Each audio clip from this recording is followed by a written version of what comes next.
Hello दोस्तों, welcome back to Hindi code class. आज से हम स्टार्ट कर रहे हैं एक बिल्कुल new and super advance playlist जो है real world banking system development series. ये कोई नॉर्मल क्रेड प्रोजेक्ट नहीं होगा, क्योंकि इसमें हम देखेंगे कि रियल बैंकिंग सिस्टम कैसे एक्चुअली में डेवलप किया जाता है, कैसे डिजाइन होता है एंड इसको किस तरह से जीरो से प्रोडक्शन लेवल तक बिल्ड किया जाता है। इसके अलावा इस सीरीज में हम ये भी समझेंगे कि जो एडवांस लेवल की बैंकिंग सिस्टम लेवल की सिक्योरिटी होती है वो कैसे इसमें इनेबल करते हैं, कैसे इम्प्लीमेंट करते हैं। इसलिए अगर ट्रूली इंटरप्राइज लेवल डेवलपमेंट आप सीखना चाह रहे हो या फिर फाइनटेक जैसी हाई रिस्पॉन्सिबिलिटी सिस्टम पर काम करना चाह रहे हो तो ये प्लेलिस्ट आपके लिए बहुत यूजफुल होने वाली है। तो इसको लास्ट तक जरूर देखें, सारे पार्ट्स सारे लेक्चर जरूर कवर करें। तो चलिए शुरू करते हैं। अब ये हमारा फर्स्ट लेक्चर है, इस वजह से हम इस लेक्चर में तो डायरेक्ट कोडिंग स्टार्ट नहीं कर सकते, बट ऐसा भी नहीं है कि मैं इसमें आपको बताने लग जाऊं कि बैंकिंग क्या होता है, इंटरनली ये कैसे काम करते हैं। सबको पता है आज के टाइम पे कि बैंकिंग कैसे काम करता है, क्योंकि आज के टाइम पे हर बंदा किसी न किसी फॉर्म में बैंकिंग सर्विस को यूज कर रहा होता है। तो उसको पता होता है कि ट्रांजैक्शन क्या है, यूपीआई क्या है, अकाउंट्स क्या होते हैं, कौन कौन सी बेसिक इन्फॉर्मेशन इनको देनी होती है। ये सारी बेसिक चीज़ें ऑलरेडी सबको पता होंगी। इसलिए इस सीरीज को स्टार्ट करने के लिए मैं एकदम स्टार्टिंग पॉइंट में आता हूँ, डेवलपमेंट फेज के स्टार्टिंग पॉइंट में। तो जो डेवलपमेंट फेज का स्टार्टिंग पॉइंट होता है उसमें हमें ये पता करना होता है कि इस प्रोजेक्ट को बनाने के लिए कौन कौन सी टेक्नोलॉजीज चाहिए, क्या क्या प्री रिक्विजिट है, कौन कौन से टूल यूज करेंगे एंड कौन कौन से आर्किटेक्चर यूज होंगे इसमें। तो देखो, पहले हमारी रिक्वायरमेंट क्लियर होनी चाहिए, क्योंकि रिक्वायरमेंट जब क्लियर हो जाती है तो उसके बाद हम ये डिसाइड कर पाते हैं कि कौन कौन सी टेक्नोलॉजीज यूज करनी है इस प्रोजेक्ट में, कौन कौन से टूल यूज करेंगे, कौन सा आर्किटेक्चर यूज करेंगे। ये सब इसके बाद डिसाइड हो पाता है। तो हमें यहाँ पे जो डेवलप करना है वो एक रियल वर्ल्ड बैंकिंग सिस्टम है जो प्रोडक्शन लेवल हो, स्केलेबल हो एंड हाई सिक्योर हो। इसका मतलब है हमें इस तरह के एप्लीकेशन में स्ट्रॉन्ग बैकएंड रखना पड़ेगा, मतलब जो कोर बैंकिंग होगी वो बहुत ही स्ट्रॉन्ग रखनी पड़ेगी। इस वजह से हमें सारी latest and advance feature and tool की ज़रूरत है। तो सबसे पहले मैं यहाँ पे बात करता हूँ बैकएंड की। तो बैकएंड के लिए हम जावा 21 यूज करेंगे, क्योंकि banking system long term support and scalability demand करते हैं। इसके ऊपर होगा स्प्रिंग बूट 3 या 4, तो जो भी आपके सिस्टम में अवेलेबल है। 3 है तो आप 3 यूज कर लीजिए, 4 है तो 4 यूज कर लीजिए। बट आपको ये ध्यान देना है कि कुछ चीज़ें 4 में चेंज हुई हैं, कुछ मेथड कुछ टूल चेंज हुए हैं। तो अगर आप 3 यूज कर रहे हो तो वो बेटर है, क्योंकि वो स्केलेबल वर्जन है और हर जगह सपोर्ट मिलता है उसका। हमें मल्टीपल सर्विस को कनेक्ट करने के लिए स्प्रिंग क्लाउड की ज़रूरत पड़ेगी, तो स्प्रिंग क्लाउड में आप 2024 यूज करेंगे। इसी तरह डेटाबेस इंटरेक्शन के लिए spring data JPA plus hibernate का यूज होगा। सिक्योरिटी के लिए स्प्रिंग सिक्योरिटी 6 के साथ OAuth 2 प्लस JWT का यूज करेंगे। इसके अलावा ऑथेंटिकेशन के लिए स्प्रिंग ऑथेंटिकेशन सर्वर का यूज करेंगे, जो कि किसी भी रियल बैंक लेवल ऑथराइजेशन जैसा काम करता है। ठीक, इसके बाद बात करते हैं आर्किटेक्चर की। तो रियल बैंकिंग सिस्टम कभी भी एक सिंगल मोनोलिथिक ऐप नहीं होता है। यहाँ पर हमेशा माइक्रो सर्विस आर्किटेक्चर ही यूज किया जाता है, जिसके साथ ही डोमेन ड्राइव डिजाइन का यूज किया जाता है, जिससे business logic clear and understandable रहे। इसके अलावा कोड क्वालिटी के लिए hexagonal architecture and real time banking needs के लिए इवेंट ड्रिवन आर्किटेक्चर का यूज करेंगे। अब यहाँ पर जो मैंने मोनोलिथिक एंड माइक्रो सर्विस की बात की है, या फिर डोमेन ड्रिवन डिजाइन या इवेंट ड्रिवन आर्किटेक्चर की बात की है, तो इसको मैं किसी और थ्योरिकल लेक्चर में कवर करूँगा। अभी यहाँ पर बस आप इतना समझिए कि हमें इस प्रोजेक्ट को स्टार्ट करने के लिए प्री रिक्विजिट क्या क्या है। ठीक, अब बात करते हैं कम्युनिकेशन की। तो एक्सटर्नल वर्ल्ड के साथ कम्युनिकेट करने के लिए रेस्ट एपीआई के साथ ओपन एपीआई का यूज करेंगे, जिससे API well documented and testable रहेंगी। इसके अलावा अगर आप इंटरनल कम्युनिकेशन की बात कर रहे हो, मतलब सर्वर टू सर्वर कम्युनिकेशन की बात कर रहे हो, तो वहाँ पर रेस्ट का यूज करना ठीक अप्रोच नहीं मानी जाती है। इस वजह से इस प्रोजेक्ट में यहाँ पर हम यूज करेंगे जीआरपीसी का। इसके साथ ही जब बात आती है ट्रांजैक्शंस की, नोटिफिकेशंस की, ऑडिट की, तो इसके लिए हम यूज करेंगे अपाचे काफका। ठीक, अब अगर बात करें डेटाबेस की, तो डेटाबेस लेयर बैंकिंग सिस्टम के लिए सबसे ज़्यादा सेंसिटिव पार्ट होता है। इस वजह से कोर ट्रांजैक्शनल डेटा के लिए हम यूज करेंगे PostgreSQL, क्योंकि ये एक ऐसा डेटाबेस है जो स्ट्रॉन्ग कंसिस्टेंसी एंड रिलायबिलिटी देता है। इसके साथ ही logs, statements and audit trail जैसे अनस्ट्रक्चर्ड डेटा के लिए मोंगोडीबी का यूज करेंगे। इसके अलावा हमें यहाँ पे परफॉर्मेंस का भी ध्यान रखना है,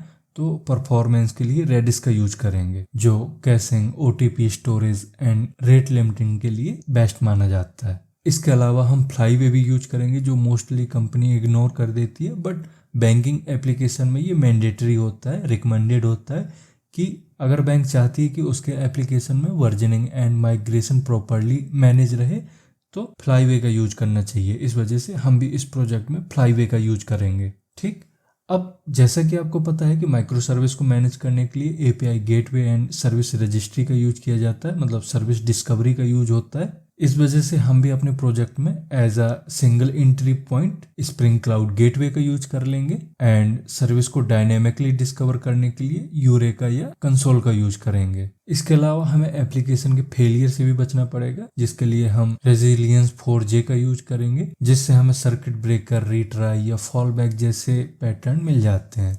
अब बात करते हैं हम सिक्योरिटी की, जिसके लिए एप्लीकेशन में हम यूज करेंगे OAuth2 plus JWT based authentication. इसके अलावा 2FA, OTP flows, role based, permission based, इस तरह के काफ़ी सारे कंट्रोल इम्प्लीमेंट करेंगे। इसके साथ ही एडवांस लेवल पर API कीज प्लस MTLS भी यूज करेंगे, जो कि एक रियल बैंक के इंटरनल सिक्योर कम्युनिकेशन में यूज होता है। ठीक, अब इसके बाद बात करते हैं मॉनिटरिंग की। तो ऑब्जर्वेबिलिटी के लिए ELK स्टैक का यूज करेंगे, मैट्रिक्स के लिए प्रोमेथियस एंड डिस्ट्रीब्यूटेड ट्रेसिंग के लिए माइक्रोमीटर प्लस ओपन टेलीमेट्री का यूज किया जाएगा। मतलब इन्हीं सारी चीज़ों को मिला के एक रियल बैंक एप्लीकेशन में मॉनिटरिंग सिस्टम तैयार किया जाता है। तो उसी तरह से हम भी ये सारी चीज़ें यूज करेंगे। ठीक, अब इसके बाद लास्ट में हम यूज करेंगे DevOps, deployment and front end का, जिसमें डिप्लॉयमेंट के लिए डॉकर एंड क्यूबरनेट का यूज करेंगे, ऑटोमेशन के लिए GitHub एक्शंस का यूज करेंगे एंड क्लाउड पर्सपेक्टिव के लिए AWS या GCP को कॉन्सेप्चुअल लेवल पर कवर करेंगे। इसके बाद प्रोजेक्ट के लिए फ्रंट एंड ऑप्शनल होगा, मतलब इसको लास्ट में डिसाइड करेंगे कि हमें फ्रंट एंड बनाना है या नहीं बनाना है। बट अगर फ्रंट एंड पे काम किया तो हम रिएक्ट प्लस टाइप स्क्रिप्ट का यूज करेंगे। इसके अलावा JWT बेस्ड लॉगिन एंड एक proper banking dashboard UI design भी करने का ट्राई करेंगे, जिससे आप एक end to end real application system build होते देख पाओगे। ठीक, तो ये थी सारी टेक्नोलॉजीज एंड टूल जो हम पूरे बैंकिंग सिस्टम डेवलपमेंट में यूज करने वाले हैं। अब नेक्स्ट स्टेप में हमें इसका फ्लो समझना चाहिए। मतलब पहले हमने रिक्वायरमेंट क्लियर कर ली एंड रिक्वायरमेंट के हिसाब से हमने टेक्नोलॉजीज एंड टूल्स को भी चूज कर लिया, कौन कौन से टेक्नोलॉजीज, कौन कौन से स्ट्रक्चर यूज करने वाले हैं, ये भी हमने डिसाइड कर लिया। अब तीसरे नंबर पे आता है फ्लो को देखना, मतलब जब हम एप्लीकेशन बिल्ड करेंगे तो उसका फ्लो क्या होगा। अब इस तरह के high level banking system architecture flow को समझने के लिए हमें इसको बिल्कुल जीरो से स्टार्ट करना पड़ेगा। तो फ्लो की शुरुआत करते हैं फ्रंट एंड लेयर से, जिसमें बैंकिंग वेब ऐप या मोबाइल ऐप के थ्रू, मतलब जो हम रिएक्ट प्लस टाइप स्क्रिप्ट के थ्रू डिजाइन करेंगे, उसके थ्रू यूजर लॉगिन करता है, इसके बाद बैलेंस चेक करता है या फंड ट्रांसफर करता है, कुछ भी करता है। सारी चीज़ों के लिए JWT टोकन अटैच होगा, जो यूजर की आइडेंटिटी एंड परमिशंस को रिप्रेजेंट करेगा। इसके बाद ये फ्रंट एंड की रिक्वेस्ट API गेटवे पर आती है, जो पूरे बैंकिंग सिस्टम का एक सिंगल एंट्री पॉइंट होता है। इसके बाद गेटवे यहाँ पर authentication, authorization, rate limiting, request validation and logging जैसे क्रॉस कटिंग कंसर्न हैंडल करता है, जिस वजह से अगर JWT इनवैलिड है या यूजर के पास रिक्वायर्ड परमिशन नहीं है